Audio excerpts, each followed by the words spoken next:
Xankəndi şəhərində aparılan geniş miqyaslı tikinti quruculuq işləri çərçivəsində yeni yaşayış binaları inşa ediləcək. Pancomi TV xəbər verir ki, bunu Xankəndi şəhərində, Ağdərə və Xocalı rayonlarında Prezidentin xüsusi nümayəndəsi Elçin Yusubov gələcəyin Qarabağı üçün birgə addımlar konsept mesajı ilə keçirilən Qarabağ Təhsil və Tərəfdaşlıq Forumunun panelində çıxışı zamanı deyib.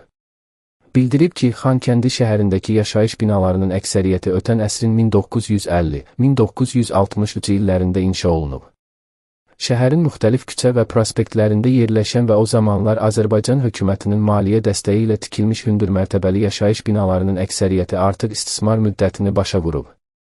Qəzalı vəziyyətdə olan binalar müvafiq qurumların rəyi əsasında sökülərək yerində müasir, Azərbaycanın memarlıq üslubuna uyğun hündürmərtəbəli yaşayış binaları tikiləcək. İnşaat işləri dövlət büdcəsi hesabına yox, özəl sektor tərəfindən tikinti şirkətləri vasitəsilə həyata keçiriləcək. Bu da doğma Xankəndidə dayanıqlı məskunlaşmaya və yeni iş yerlərinin yaranmasına səbəb olacaq.